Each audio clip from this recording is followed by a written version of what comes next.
Hello friends, Chettinad ஸ்டைலில் எப்படி வந்து பிரெயின் ஃப்ரை பண்ணலாம் தான் இன்றைக்கி பார்க்க போகிறோம். இந்த வீடியோவை ஸ்கிப் பண்ணாமல் கடைசி வரைக்கும் ஃபுல்லாக பாருங்கள். அப்போ தான் நீங்களும் இதை செஞ்சு பார்க்க முடியும். வாங்க வீடியோக்குள்ளே போகலாம்.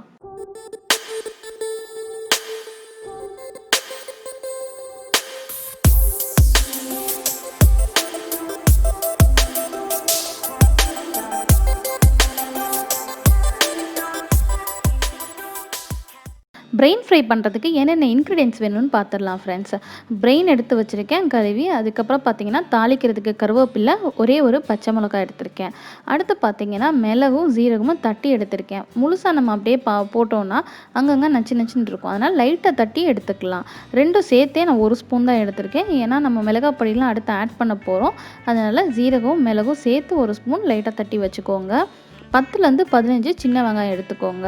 நான் பெரிய வெங்காயம் யூஸ் பண்ணல. ஏன்னா செட்டிநாடு சைடில் பார்த்திங்கன்னா சின்ன வெங்காயம் தான் அதிகமாக யூஸ் பண்ணுவாங்க நான்வெஜ்ஜுக்கு. அது யூஸ் பண்ணும்போது இன்னும் நமக்கு சுவை வந்து அதிகரிக்கும். அதனால் சின்ன வெங்காயம் எடுத்துக்கோங்க. இஞ்சும் பூண்டும் சரிசமமாக அளவாக எடுத்துக்கோங்க.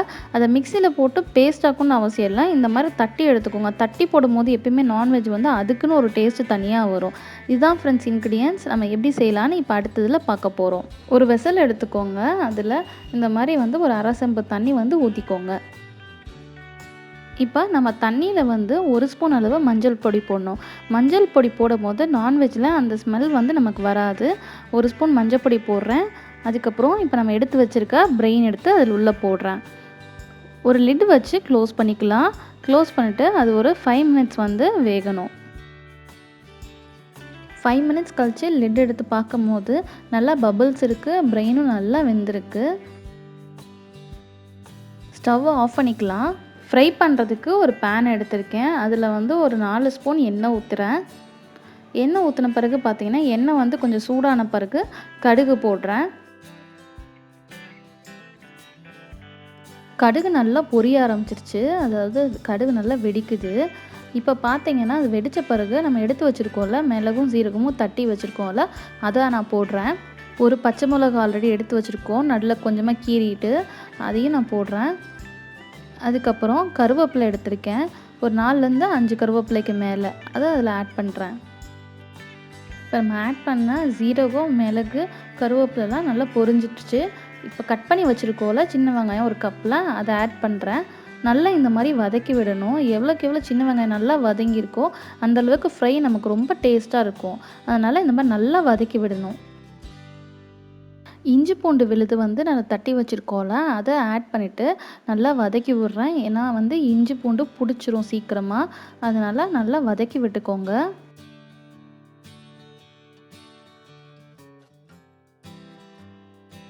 இஞ்சியும் பூண்டும் நல்லா வதங்கிருச்சு. இப்போ நம்ம மசாலா ஆட் பண்ணிக்கலாம்.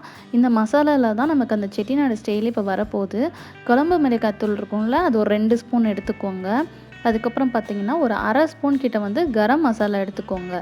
அதுக்கப்புறம் கொத்தமல்லி பொடி இருக்கும்ல அது வந்து 1 ஸ்பூன். மிளகா பொடி வந்து 2 ஸ்பூன்னா கொத்தமல்லி பொடி வந்து 1 ஸ்பூன் எடுத்துக்கணும். 1/2 ஸ்பூன் வந்து கரம் மசாலா. இது 3யும் நம்ம இப்போ பேனில் ஆட் பண்ணி நல்லா வந்து வதக்க போகிறோம். அந்த மசால் வாடை வந்து நல்லா போகும்போது தான் ரொம்ப டேஸ்ட்டாக இருக்கும்.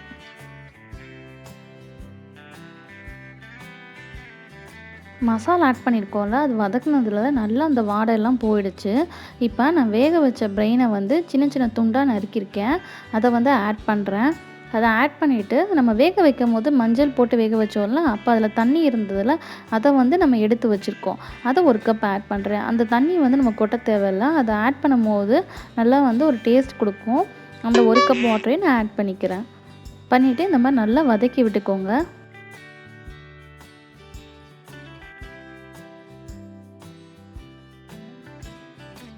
நம்ம உணவுக்கு வந்து சுவை கொடுக்குறதே உப்பு தான்.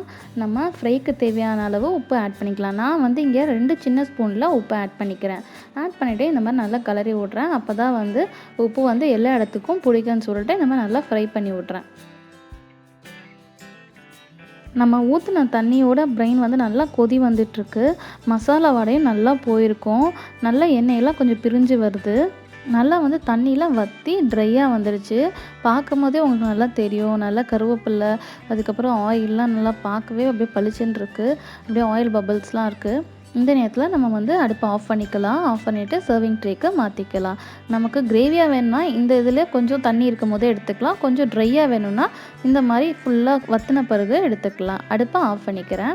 நமக்கு இப்போ சூப்பரான பிரெயின் ஃப்ரை வந்து ரெடி ஆயிடுச்சு. இது நம்ம குழந்தைங்களுக்கு கூட கொடுக்கலாம். ஏன்னா ரொம்ப சாஃப்டாக இருக்கும். காரமும் அவ்வளோ இருக்காது. அடல்ட்ஸும் சாப்பிட்லாம். ரொம்ப கொலஸ்ட்ரால் எதுவுமே இதில் இருக்காது. டக்குன்னு ஒரு 20 மினிட்ஸில் ரெடி பண்ணிடலாம். டிஃப்ரெண்ட்டாக இருக்கும். யூஸ்வலாக மட்டன் சுக்கா அதுன்னு செய்கிறதுக்கு இந்த மாதிரி பிரெயின் ஃப்ரை செஞ்சு பாருங்கள். செஞ்சு பார்த்துட்டு ஃபீட்பேக் வந்து கமெண்ட் பாக்ஸில் சொல்லுங்கள். இந்த வீடியோ உங்களுக்கு பிடிச்சிருந்ததுன்னா லைக் பண்ணுங்கள், ஷேர் பண்ணுங்கள், மறக்காமல் சப்ஸ்கிரைப் பண்ணுங்கள். தேங்க்யூ.